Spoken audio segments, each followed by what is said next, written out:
வணக்கம். எல்லாரும் அத்திப்பட்டு அப்படிங்கிற ஒரு கிராமத்தை பற்றிய கதையை கேள்விப்பட்டிருப்பீங்க, படமாக பார்த்துருப்பீங்க. ஆமாம், அதாவது சிட்டிசன் அப்படிங்கிற ஒரு படம் அஜித் அவர்கள் நடித்தது. அதில் வந்து ஒரு மீனவ கிராமத்தை எப்படி அரசியல் தலைவர்கள், மாவட்ட ஆட்சியர்கள் இப்படின்னா அரசியல் சம்பந்தப்பட்டவர்கள், அரசியல் அதிகார வர்க்கத்தின் கீழே இருக்கக்கூடிய பெருந்தலைகள்லாம் சேர்ந்து அந்த மீனவ மக்களை ஏமாற்றி அவர்கள் வாழும் நிலப்பரப்பை தங்களுக்கு உடைமையாக்குவதற்காக எப்படி மொத்தமாக அந்த கிராமத்தை அளித்தாங்க. அந்த மக்களை வந்து ஏமாற்றி கொண்டு போய் ஒரு இடத்துல என்னது புதைக்குழியில், அதாவது மண்ணுக்கடியில் அப்படியே ஒரு கிராமத்து மக்களையே புதைச்சிட்டாங்க அப்படிங்கிறது அந்த படத்தில் விவரிக்கப்படும்.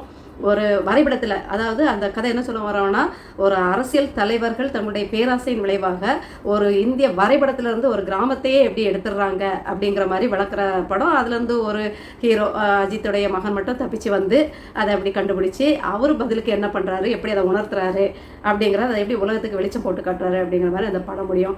இப்படியெல்லாம் இருக்குமா அப்படின்னு யோசிப்போம். அந்த படத்தில் கூட முக்கியமான எல்லாருமே கண்ணீர் வடிக்கக்கூடிய தருணம் இல்லை அந்த காட்சி எதுவாக இருக்கும் அப்படின்னா, அந்த இதை பற்றி அறிஞ்சு இந்த தேடலின் விளைவாக குறிப்பிட்ட இடத்த அரசு அதிகாரிகள் தோண்டும் போது ஒவ்வொரு உடல்களாக வரும். அப்போ அது அவ்வளோ வருடங்களாகி ஏன் அழுகலன்னு கேள்வி வரும்போது, அது உப்பு தண்ணீர் கடல் மண்ணுக்குள்ளே புதிஞ்சனால அதில் இருந்த உப்பின் காரணமாக சிதிலமடையாமல், அதாவது எலும்பு கூடாகாமல் சதைகளோடையே மனித உருவங்களாகவே அது மீட்கப்படும். அப்படி காட்டுற அந்த காட்சி வந்து அவ்வளோ கண்ணீரை வரவழைக்கும். அதாவது இழகாத மனசு கூட இழகும், அந்த அளவுக்கு ஒரு நெஞ்சை உருக்கக்கூடிய ஒரு காட்சியாக இருக்கும். இதுக்கு கொஞ்சம் கூட, இதை ஏன் நான் பேசுகிறேன் அப்படின்னு தோணுன்னா, இதுக்கு கொஞ்சம் கூட குறையாத உண்மை நிகழ்வை நான் இதில் சொல்ல போகிறேன். என்னன்னு பார்த்தீங்கன்னா, இதுக்கு கொஞ்சம் கூட குறையாத ஒரு இடமான உண்மை நிகழ்வை பற்றி சொல்லுவேன். இவ்வளோ நேரம் நான் சொன்னது வந்து ஒரு சினிமாவில் இடம்பெறும் காட்சி இல்லை ஒரு சினிமா பற்றிய கதை. ஆனால் இதை நான் வந்து உண்மையிலே இது நடந்திருக்கு அப்படிங்கிறத இந்த காணொலியில் சொல்கிறேன். யாழில் சித்துப்பாத்தி அப்படிங்கிற இடத்துல எதேச்சையாக ஒரு கட்டிடம் கட்டுவதற்காக தோன்றாங்க. கட்டிட வேலைகள் செய்வதற்காக தோண்டும் போது எலும்பு கிடைக்குது. உடனடியாக என்ன பண்ணுறாங்கன்னா, அதை வந்து காவல்துறைக்கு தெரிவிக்கிறாங்க. காவல்துறை தனக்கு அந்த தகவல் தெரிஞ்சதுமே நீதிமன்றம் வரைக்கும் அதை கொண்டு போயிடுது. அப்போ நீதிமன்றம் அதை விசாரிக்க சொல்லுது.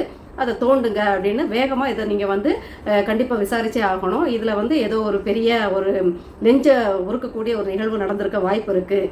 ஏன்னா கண்டிப்பாக தோணி இருக்கும், தோணணும். ஏன்னா எல்லாருக்கும் தெரியும், இலங்கை தமிழர்கள் அழிக்கப்பட்ட நிகழ்வுகள் எல்லாரும் அறிஞ்ச ஒன்று தான்.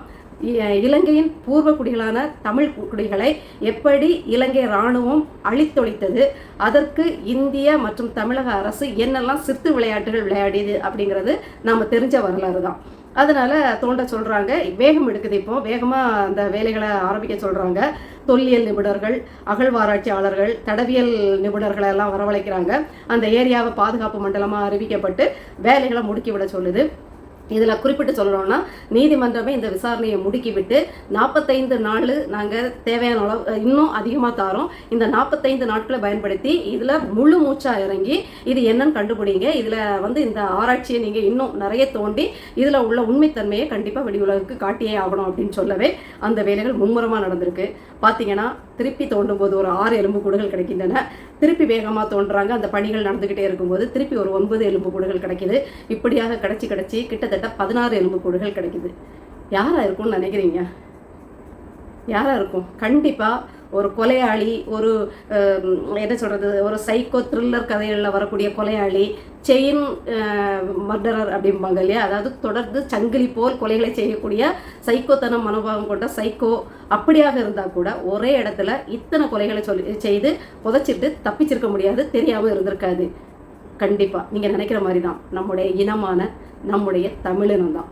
அது எல்லாருக்குமே புரிய வருது. இதை பற்றி நாடாளுமன்றத்தில் எம்பி பொன்னம்பலம் அவர்களும் பேசியிருக்காரு. எப்படி தோண்ட எலும்புக்கூடுகளாக கிடைக்கிது. முதலாவது ஒன்று கிடைக்கிது, அப்புறம் அடுத்தடுத்து கிடைக்கிது, சிதிலமடைந்த எலும்புகளும் இதில் கிடைக்கிது. அப்போ இது கண்டிப்பாக நம்ம வந்து ஆராய்ச்சி பண்ணி ஆக வேண்டிய விஷயம். இதுக்கு நிதி தேவை இருக்குது, நிதி பற்றாக்குறை இருக்கிறதுனால கண்டிப்பாக எங்களுக்கு நிதிகளும் தரணும் அப்படின்னு பேசியிருக்காங்க. இதில் என்ன ஒரு ஆச்சரியப்பட வேண்டிய விஷயம் என்னென்னா, இலங்கையோட மத்திய அரசு வந்து இதுக்கு நிதி ஒதுக்கி இருக்குது. அவங்களுமே இதை வந்து கண்டிப்பாக இந்த ஆராய்ச்சி, அதாவது இதை பற்றின இது நமக்கு தெரிஞ்சே ஆகணும். இந்த வேலைகள், இந்த பணிகள் தொடரணும். தொடர்ந்து அது வந்து கண்டுபிடிச்சு அது என்னன்னு சொல்லுங்க அப்படிங்கிற மாதிரி அனுமதி கொடுத்து அதை வந்து அதுவுமே முடுக்கி விட்டுருக்கு. நம்ம மத்திய அரசு தான் நமக்கு தெரியுமே. நமக்கு கீழடி அகழ்வாராய்ச்சி அதை நடத்தி அதில் வந்து தமிழர்களுக்கான பண்பாடு, இலக்கியம், கலாச்சாரம், தமிழர்களுக்கான பெருமை இதன் மூலம் இன்னும் உலகத்துக்கு, இதுதான் புதுசாக உலகத்துக்கு தெரியணும்னு கிடையாது. ஏற்கனவே உலகமே சொல்லிடுச்சு, தமிழ் தான் மூத்த மொழி, முதல் மொழி, தமிழ் குடிகள் தான் மூத்த குடிகள் அப்படின்னு உலகம் பூரா உள்ள ஆராய்ச்சியாளர்கள் சொல்லிட்டாங்க. இப்போ புதுசாக சொல்கிறதுக்கு எதுவும் இல்லை. ஆனால் இன்னும் இந்த கீழடி அகழ்வாராய்ச்சிகள் மூலமாக இதெல்லாம் வெளிப்படுத்திடுச்சு. அதாவது தமிழ் குடிகள் தான் தொன்மையான குடிகள், அவர்களுடைய கலாச்சார பண்பாடு, நாகரிகம், அதனுடைய தொன்மை, அவர்கள் தங்களுடைய அதாவது தொழில்நுட்பங்கள் வளராத காலத்தில் கூட அவர்கள் தங்களுடைய மூளையை எவ்வாறெல்லாம் பயன்படுத்தினாங்க, அதற்கான சான்றுகள் தெரிஞ்சிரும்.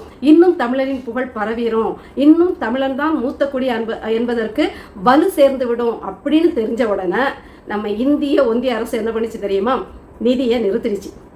இதுக்கு மேலே நிதி தர முடியாது. அதுக்கு ஒன்றிய அரசோட மத்திய கலாச்சாரத்துறை அமைச்சர் என்ன சொல்லியிருக்காருன்னா, இது ஒரு அறிவியல் ரீதியான சான்றுகள்லாம் பெருசாக கிடைக்கல, அதனால நாங்கள் இந்த அகழ்வாராய்ச்சியை நிறுத்திடுறோம், இதுக்கு நிதி ஒதுக்க முடியாது, கீழடி ஆராய்ச்சியை நாங்கள் அங்கீகரித்து அது ஒரு பெரிய தொன்மம் வாய்ந்ததுன்னெலாம் பறைசாற்ற முடியாது அப்படின்னு சொல்லும்போது அதை கேட்கறதுக்கு ரெண்டு பக்கம் ரெண்டு தமிழர்கள். இவங்கெல்லாம் தமிழர்களான்னு சந்தேகப்படுற அளவுக்கு ரெண்டு தமிழர்கள். இந்த பக்கம் நைனா நாகேந்திரன், இந்த பக்கம் ஹிந்தி இசை இல்லை தமிழ் இசை அவர்கள். இவங்க இருவரும் நாட்டை காவு கொடுத்துக்கிட்டு, தமிழர்களாக பிறந்து தமிழர்களை காவு கொடுத்துக்கிட்டு, தாங்கள் வகிக்கும் பதவியை தக்க வைப்பதற்கும் தங்களுடைய கவர்னர் பதவியை எதிர்நோக்கி காத்திருக்கும் அந்த பேராவலிலும் அமைச்சர் பதவி கிடைச்சிடாதா, நமக்கு பெரிய லம்பா ஏதாவது கிடைச்சிடாதாங்கிற ஒரு பேராவலில் இந்த நம்மை நசுக்குகின்ற தமிழர்களை நசுக்கி அதில் குளிர்காய்கின்ற ஆரியர்களின் கால்களை பிடித்து தொங்கியபடியே இருக்கக்கூடிய இந்த ரெண்டு பேரும் மரம் மாதிரி அதை உட்காந்து கேட்டுட்டு இருக்காங்க. ஒரு வார்த்தை, ஐயா தமிழின் சிறப்பு இத்தகையது, நீங்கள் எதிர்த்து பேச வேண்டாம், ஒரே கட்சிக்குள்ளே இருந்துட்டு எதிர்த்து பேச முடியாதே வச்சுப்போம், நியாயமாகவே கோரிக்கை வச்சிங்களா, இது எங்களுடைய தொன்மம் வாய்ந்தது, எங்கள் தமிழர்களின் இது பெருமையை பறைசாற்றக்கூடிய இடம், எங்களுக்கு கொஞ்சம் இன்னும் ஒரு நிதி ஒதுக்கித்தாங்க, இன்னும் ஆராய்ச்சியை முடுக்கி விடுங்க அப்படின்னு கேட்டுச்சாங்கன்னா கேட்கவே இல்லை, கேட்க மாட்டாங்க. நாங்கள் தான் தமிழர்களுக்கு பாதுகாப்பு, நாங்கள் மட்டும்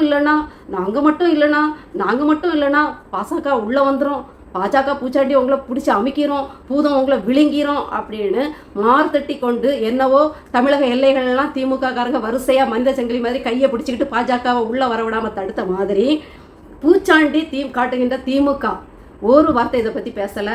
40 எம்பிக்கள் போய் என்ன அங்கே போய் பேசுகிறாங்க, என்ன கோரிக்கை வைக்கிறாங்க, என்ன அழுத்தம் கொடுக்குறாங்க, எங்களை விட்டுருங்க, எங்களை தீகார் ஜெயிலுக்கு அனுப்பிடாதீங்கன்னு தான் அழுத்தம் கொடுக்குறாங்களே தவிர தமிழர்களின் தொன்மையை உலகுக்கு பறைசாற்றணுங்கிற எண்ணம் அவங்களுக்கு சுத்தமாக கிடையாது.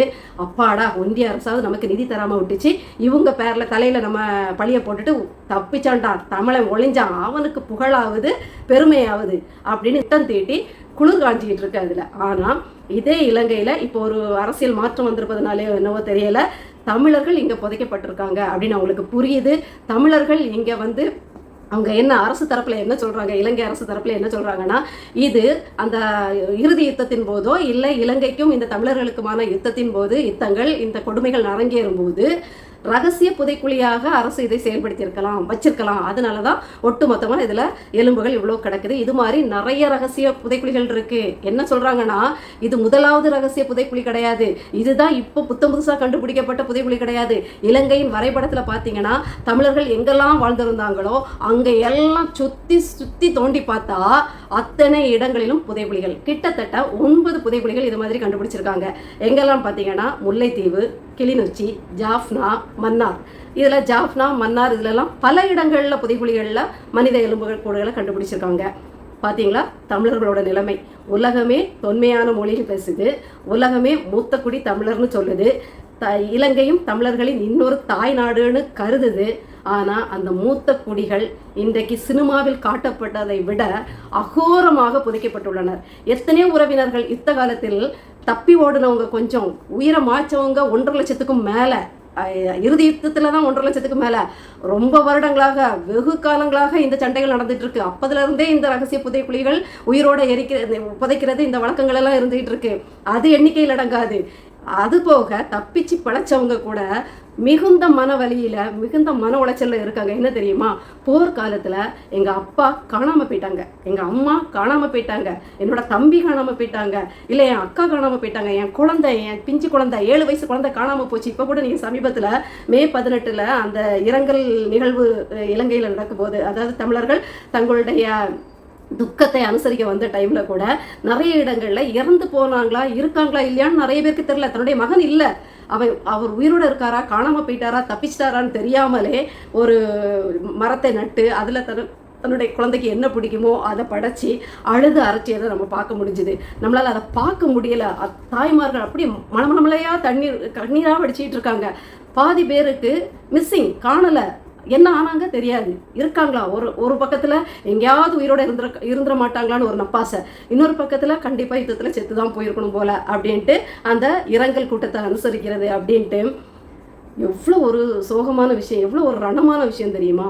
அப்படி உட்காந்து பாடுபட்டுட்டு, அதாவது பிழைச்ச பிறகும் நிம்மதி இல்லை, உயிர் தப்பிச்சவும் நிம்மதி இல்லை. ஒன்று அகதிகள் அப்படிங்கிற முத்திரை இந்தியாவில், கனடாவில் கூட ஓரளவுக்கு அந்த அரசாங்கம் அரவணைத்து கொள்ளுது, உலக நாடுகளில் பல பகுதிகள் அரவணைச்சு கொள்ளுது. ஆனால் தமிழர்களின் இன்னொரு தேசமான தமிழ்நாட்டில் அவர்கள் அகதிகள், பிழைக்க முடியாதவர்கள், சுதந்திரமாக நடமாட முடியாதவர்கள், காவல்துறையின் சந்தேக கண்களுக்கு விருந்தாக்கப்பட்டு கொண்டிருப்பவர்கள், ஒடுக்கப்பட்டு கொண்டிருப்பவர்கள், சுதந்திரமாக படிக்க முடியாது, வேலை செய்ய முடியாது.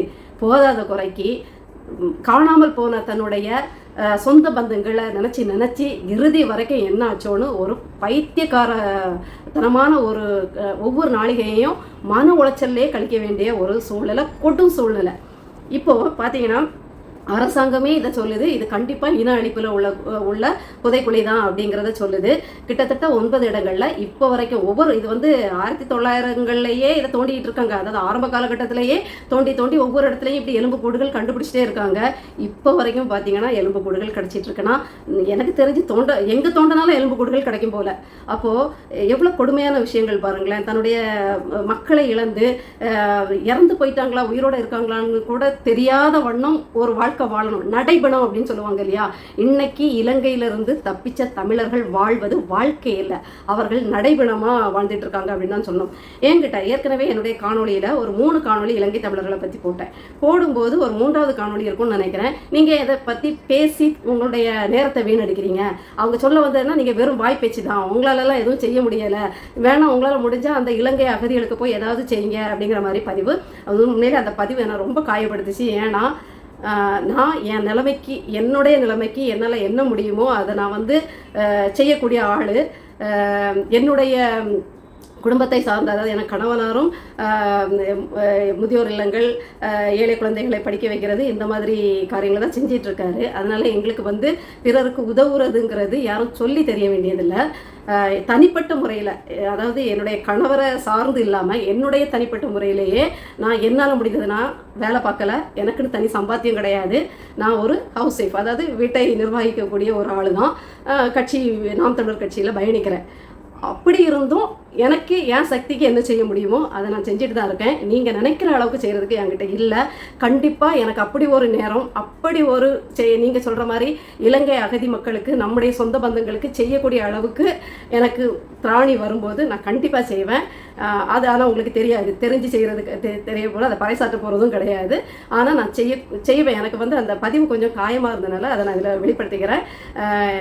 ஏன்னா இந்த உலகத்தில் சொல்லுவாங்க இல்லையா, பணம் இருக்கவங்க கிட்ட குணம் இருக்காது, செய்கிறதுக்கு மனம் இருக்காது. ஆனால் இறக்க மனம் கொண்டு உதவிட நினைக்கிறவங்க கிட்ட பணம் இருக்காது. அது மாதிரி தான். அதனால இந்த மாதிரி பதிவிடும்போது கொஞ்சம் பார்த்து பதிவிடுங்க. எங்களுக்கு திராணி இப்போதைக்கு என்னுடைய சக்தி இதை பற்றி பேசி என்னுடைய பொறுமல்களையும் என்னுடைய ஆத்திரத்தையும் என்னுடைய வருத்தத்தையும் நடப்பு அரசியலை பேசி ஒரு தமிழ் தேசியத்தை ஜெயிக்க வைங்கன்னு கோரிக்கை வைக்கிற இடத்துலையும் தான் நான் இருக்கேன். அந்த காணொலியில் பேசுகிறது தான் என்னால் முடியும். என்னால் முடிஞ்சதை செஞ்சிட்ருக்கேன்.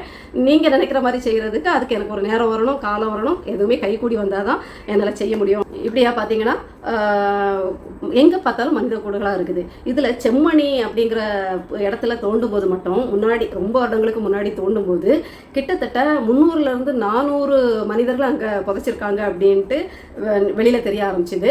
அதை சொன்னது கூட ஒரு இராணுவ வீரர் தான் நாங்கள் இந்த இடத்துல இத்தனை பேர் கிட்டத்தட்ட புதைச்சோம் அப்படின்னு சொல்லியிருக்காரு. அந்த அளவுக்கு அகோரமாக நிகழ்வுகள் நடந்திருக்கு. அதாவது குண்டு போட்டு கொன்னது வேற, கையை காலை கட்டி துப்பாக்கி முனையில் சுட்டது வேற, அதாவது அதே மாதிரி வதச்சி சித்திரவதை பண்ணி கொன்னது, பெண்களை பாலியல் வன்கொடுமை பண்ணி கொன்னது, அது தாண்டி உயிரோட புதைச்சிருக்காங்க. இதில் என்ன ஒரு கோரமான விஷயம், என்ன ஒரு அவங்களுக்கு ஒரு துணிகரமான கல் நெஞ்சக்காரர்கள் அந்த இலங்கைக்காரர்கள் என்ன ஒரு விஷயம்னா, அந்த இப்போ சமீபத்தில் யாழில் எடுத்திருக்காங்களே எலும்புக்கூடுகள், இதில் என்ன அரசாங்கம் சொல்லுதுன்னா எலும்புக்கூடுகள் தான் கிடைச்சிருக்கே தவிர எந்த ஆடைகளோ அணிகலன்களோ கிடைக்கல. அப்போ அதுலேருந்து உங்களுக்கு என்ன தெரியுது? நிர்வாணப்படுத்தி புதைச்சிருக்காங்க. ஒரு ஆடை துண்டு கூட கிடைக்கலன்னா நிர்வாணப்படுத்தி, மானபங்கப்படுத்தி, அவமானப்படுத்தி தமிழர்களை சித்திரவதை பண்ணி மனவியல் தாக்குதலுக்கு உள்ளாக்கி, உடல் தாக்குதல் மட்டும் இல்லாமல் மனோதத்துவ ரீதியாக அவங்கள தாக்கி தாக்கி கூனி குறுக வச்சு புதைச்சிருக்காங்க. எந்த அணிகலன்களும் இல்லை, நான் இங்கே திருடி இருக்கோம் அப்படின்னு நினைக்கிறேன். இப்படி வெறும் நிர்வாணப்படுத்தி அசிங்கப்படுத்தி புதைச்சிருக்காங்க தமிழர்களை. இப்போ நம்ம இதை பேசணுமா வேண்டாமா? நீங்கள் சொல்லுங்கள். உங்கள் பாட்டுக்கு பேசுகிறீங்க அப்படின்னு சொல்கிறீங்களே, இதை பேசக்கூட செய்யக்கூடாதா? ஒன்றும் செய்ய முடியாதுங்க. எல்லாராலையும் எல்லாத்தையும் செஞ்சிட முடியாது. எல்லாராலையும் அத்தனை அகதிகளுக்கும் சாப்பாடு போட்டுற முடியாது. எல்லாராலையும் நம்முடைய இலங்கை சொந்த பந்தங்களை படிக்க வச்சிட முடியாது. எல்லாராலையும் எல்லாத்தையும் என்ன சொல்கிறது, அவங்கவுங்களுக்கு அவங்கவுங்க கஷ்டவங்க. இருக்கிறவங்க செய்ய மாட்டேங்கிறாங்க. இருக்கிறவங்க நிதியாக அடிச்சிட்டு இருக்காங்க. அரசியலில் இருந்து, கார்பரேட்டில் இருந்து, பணக்கார வர்க்கங்கள் வரைக்கும், இல்லை நல்ல அரசு பணிகளில் இருந்து சம்பளம் கிம்பளம் வாங்கி தன்னைத்தானே செழுமைப்படுத்திக்கிறாங்களே தவிர நீங்கள் சொல்கிற எந்த செயல்களையும் அவங்க செய்கிறதில்ல. செய்யணும்னு நினைக்கிறவங்க இப்படி நிற்கதியாக திராணி இல்லாமல் நிற்கிறாங்க. அப்போ எங்களுக்கு எது வருமோ அதான் செய்ய முடியும். பேசிதாங்க ஆகணும். பேசினா தான் புரியும் ஒருத்தருக்கு. பேசினா தான் தமிழர்கள் நம்முடைய இனம் எப்படி அழிக்கப்பட்டதுன்னு தெரிஞ்சால் தான் உஷாராக இருக்க முடியும். அடுத்து இந்த திராவிடமும் ஆரியமும் சேர்ந்து இப்போதைய நம்முடைய தமிழ்நாட்டில் வசிக்கின்ற பூர்வக்குடிகள் தமிழர்களை அழிச்சிடக்கூடாது அப்படிங்கிறதுக்கு இதை பேசினா தான் அவங்களுக்கு புரியும். இந்த திராவிட ஆரியத்திட்ட இருந்து உஷாராக இருக்க முடியும், தப்பிக்க முடியும். இந்த ஆரியத்தையும் திராவிடத்தையும் ஓட ஓட விரட்டி தமிழ் தேசியத்தை நிலநாட்ட முடியும். தமிழ்நாட்டில் தமிழ் இனத்தை வாழ வைக்க முடியும். வாழ வைக்கிறோமோ இல்லையோ, அழிய விடாமல் பாதுகாக்கவாவது முடியும். அதனால் தயவு செய்து பேசி பேசி உங்கள் நேரத்தை வீணடிக்காதீங்கன்னு எங்களுக்கு அறிவுரை வழங்காதீங்க. உங்களுக்கு பார்க்க பிடிக்கலைன்னா, உங்களுக்கு இதில் சுரத்து இல்லை, சுவாரஸ்யம் இல்லை, உங்களுக்கு இதில் எந்த உணர்வும் உங்களுக்கு கோபதாபமோ இரக்கமோ இல்லை பச்சதாபமோ இல்லை ஒரு உணர்வோ நாமெல்லாம் எவ்வளோ அடிமையாக்கப்பட்டிருக்கோம் அப்படிங்கிற ஒரு எண்ணமோ உங்களுக்கு வரலன்னா நீங்கள் இதை கடந்து போங்க. அதை விட்டுக்கிட்டு பேசுகிற எங்களை ஏன் பேசுகிறீங்க அப்படின்ட்டு நீங்கள் எங்களை போட்டு தயவு செய்து இது பண்ணாதீங்க. உங்களால் முடிஞ்சா இந்த உண்மைத்தன்மைகளை இதே மாதிரி தளங்களில் வெளிப்படுத்த பாருங்க. ஒவ்வொருத்தருக்கும் இந்த உணர்வுகளை கடத்துங்க. இல்லை கடத்துறவங்களை நீங்கள் வசப்படாமலாவது இருங்க, இல்லை மட்டுப்படுத்தாதீங்க அப்படின்னு நான் இதில் சொல்லிக்கிறேன். ஏன்னா திருப்பி திருப்பி சொல்கிறேங்க, எங்களால் இதுதான் முடியும்.